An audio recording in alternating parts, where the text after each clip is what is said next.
इस मुल्क के अंदर सरकारी आदाद शुमार के मुताबिक 5 जो है जगह बशमूल पेशावर, हैदराबाद, सक्खर, कोयटा, कबाई इलाकों में सालाना 737 अरब रुपए की बिलिंग होती है, मगर 60% यानी 479 अरब रुपए नुकसान या चोरी के बाद सिर्फ 479 अरब रुपए मौसूल होते हैं।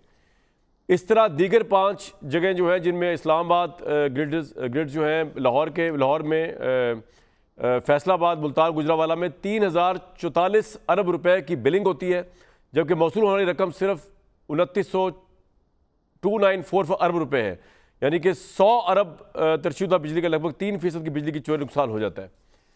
ये हमारे सामने रिपोर्ट है। इसके हिसाब से सूबा सिंध में शिकारपुर में 80 से 84% तरसील, ये सारी डिटेल दी हुई।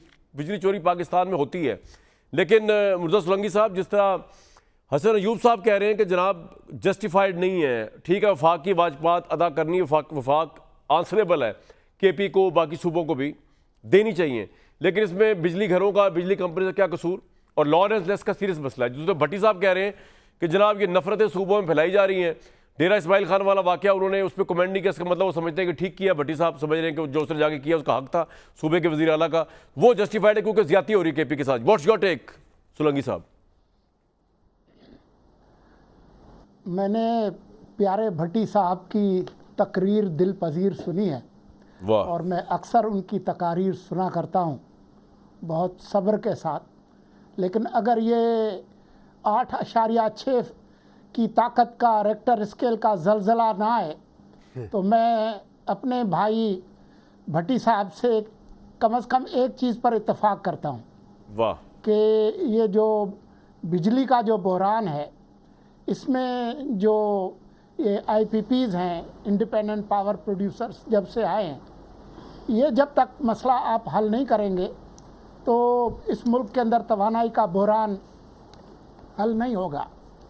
इस वक्त बिजली और गैस का जो गर्दिशी कर्जा है वो कुल मिला के मेरे ख्याल में कोई 5000 अरब के करीब है, जो आपका जो दिफाई बजट है उससे दुगना है। तो इसको तो आपको हल करना होगा, और तवानाई के जो मुतबादिल और सस्ते ज़राए हैं उसके बग़ैर इस मुल्क की मईशत आगे नहीं चल सकती। इस मुल्क की जड़ों में, इस मुल्क सिर्फ सोलर सिस्टम नहीं है, विंड भी है, हाइड्रो भी है, कोयला भी है, बहुत सारे हैं ये जो आप, और एटमी भी है, न्यूक्लियर भी है, ठीक है। ये जो आपका जनरेशन मिक्स है उसको आपको बेहतर करना पड़ेगा। अब फास्ट फॉरवर्ड करके आए जो आज का वाकया है, गंडापुर साहब ने किया, जो हल्ला बोला है या विजिट किया है, मेरे ख्याल में ये वफाक के खिलाफ एक बगावत है। अच्छा, जो कुछ किया है, पुलिस को गैर आईनी अहकामात देना कि चोरी हो और आप FIR दाखिल ना करें। ये साहब जो पहले कहते थे ना कि जो रिश्वत करे उनको आप जाकर ईंट मारें, तो जो चोरी से उकसा रहे हैं उनको क्या करें, कौन से हार फूल पहनाएं, ये आप बताएं। ये आइन के अंदर जो इमरजेंसी प्रोविजंस हैं वो इसी तरह की सूरत हाल के लिए होती हैं, लेकिन हमें शायद उधर जाने की ज़रूरत नहीं है। आज जो उन्होंने किया है उसका बहुत सादा सा हल है, और वो हल ये है कि वापडा के पास और ये जो तकसीम कार कंपनीज हैं उनके पास कोई पुलिस नहीं है चोरी को रोकने की। तो सूबे जो है, सूबे ये उठा लें वज़न के जो बिजली के जो बिल हैं वो डायरेक्टली वो कलेक्ट करेंगे, और जो NFC से उसको आप माइनस कर लें, ताकि ये जो सोलंकी साहब देखें, आपने बड़ा हमागीर इकोनॉमिक एनालिसिस कर दिया। मुझे थोड़ा पॉलिटिकल एनालिसिस चाहिए सर आपसे लोगों के लिए, कि ये बताएं कि ये जो अग्रेशन है अली अमीन गंडापुर की, एक आप इनका और शॉट चलाता हूं, उसके बाद आप ही जवाब देंगे सोलंकी साहब। ये जो अग्रेशन है, क्या ये पार्टी को ऑब्वियसली मुतहरिक रखने के लिए भी जरूरी है, क्योंकि इस तरह की इमरान खान साहब की है, तो इसको रेप्लिकेट कर रहे हैं अमीन गंडापुर साहब। आपको ऐसा अपनी पार्टी को लाइव रखने के लिए, इमरान खान की लेगेसी को बरकरार रखने के लिए, इसका जवाब आपने ये शॉट देख के देना। चलाएं जी जरा गंडापुर साहब का कुछ दिन पहले का। और इसके साथ सोलंकी साहब ये कर लें कि ही मीन्स दैट, क्योंकि कई दफ़ा इमरान साहब जो थे जो कहते थे वो करते तो नहीं थे, यू टर्न या वो पॉलिटिकल उसके लिए करते थे। ये जो कह रहे हैं मैं हर तरह ग्रिड स्टेशन टेक, आज तो वैसे कर दिया इन्होंने।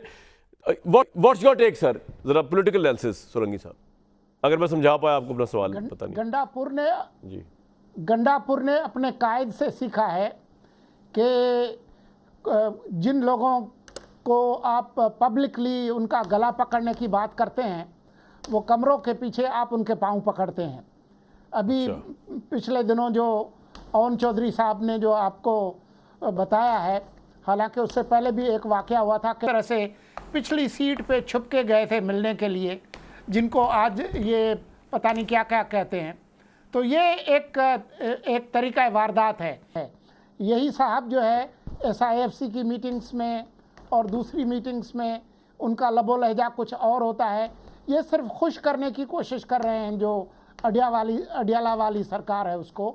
लेकिन अगर वो इस तरह की कोई हरकत करेंगे तो मेरे ख्याल में पाकिस्तान की रियासत इतनी कमज़ोर नहीं है कि ये जिस तरह से धमकियाँ दे रहे हैं कि वफाक के इदारों को टेक ओवर बिल्कुल ठीक है जी। अभी तक पाकिस्तान के आइन और कानून में वो ये नहीं कर सकते। ठीक, एक जिमनल सवाल उसके पहले, ब्रेक लेने से पहले भट्टी साहब, उसको हसन यूब साहब भी बताएंगे इसका, कि देखें आज पंजाब गवर्नमेंट ये बात कह रही थी कि जनाब देखें हमारी वज़ीर आला जो है वो कितने पॉजिटिव काम कर रही है। 100 दिन का उन्होंने अपना बताया, फिर उन्होंने एक और बड़ी इंटरेस्टिंग बजट, वो कह रही बजट पर टैक्स नया नहीं लगाया। साथ उन्होंने कहा जो हफ्ता है साफ सुथरा मनाया गया, साफ सुथरा पंजाब, कि पहली दफ़ा पंजाब में जो है वो बकरा ईद के मौके पर भी गंदगी और फुजले और ये गंद और ये सब कुछ नज़र नहीं आया, और 1 महीने की इजाफी तनख्वाह दे दी है लोअर स्टाफ को। कंपैरिजन किस तरह करेंगे आप तहरीक इंसाफ की सियासत को और PMLN की पंजाब में? वो कह रहे हैं हम खिदमत कर रहे हैं, वो जो है वो टेक ओवर कर रहे हैं, वो ये कह रहे हैं। भट्टी साहब, वाह वाह मेरे भाई, वाह वाह, अल्लाह आपको खुश रखे। मैं ऐसे तो नहीं कहता ना कि आप ना लॉलीवुड के ना हॉलीवुड के बॉलीवुड के, आप हॉलीवुड के स्टार हैं। अल्लाह आपको खुश रखे, छा गए आप सर। अच्छा, मैं इस सवाल का ब्रेक के बाद जवाब दूंगा, लेकिन मैं मेरे बहुत ही प्यारे सुलंगी साहब से कहना है कि 10 मिनट उन्होंने 10 मिनट भी नहीं तकरीर होगी मेरी, हमने आपकी तकरीरें 10 महीना सुनी है मेरे भाई, और 10 महीने भुगता है हमने आपको। और जिस जबर के साथ, जिस जुल्म के साथ आपको भुगता है ना, यानी आप निगरान थे, वज़ीर इत्तलात थे, जिस तरह के आप अडियाला वाली सरकार या जिस लहजे में गुफ्तगू फरमा रहे हैं, और जिस तरह मेरे मुल्क की रियासत जो मुझे अपनी जान से भी अजीज़ है उसको कह रहे हैं कि वो इतनी कमज़ोर नहीं है, तो आपने जो जिस तरह इस नाम ले रहे हैं ना मेरे भाई, तो ये निगरान थे हमारे, ज़रा सुनिए इनकी गुफ्तगू। और दूसरी बात है कि एक काम था आपका इलेक्शन करवाना, वो भी जिस तरह करवा गए वो भी हमने भुगता। गंदम जिस तरह आपने मुआहदे किए गंदम स्कैंडल का, वो भी हमने भुगता। और फिर जिस तरह आपने 10 महीने 11 महीने जो कुछ किया वो भी हमने भुगता। तो 8-10 महीने की 10 मिनट की तकरीर मेरे भाई आप भुगता करें, आप भी भुगता करें। आप लगता है जब से वजीर बने हैं बड़ी तबाह नाजुक हो गई है, तो अगर जलजला ना आए तो मेरे भाई हम जैसे गरीबों को जो इधर ही बैठे हुए हैं इनको सुन लिया। पॉइंट आ गया सुलंगी साहब, ब्रेक के बाद ही आप कमेंट कर दीजिएगा मेरे ख्याल से।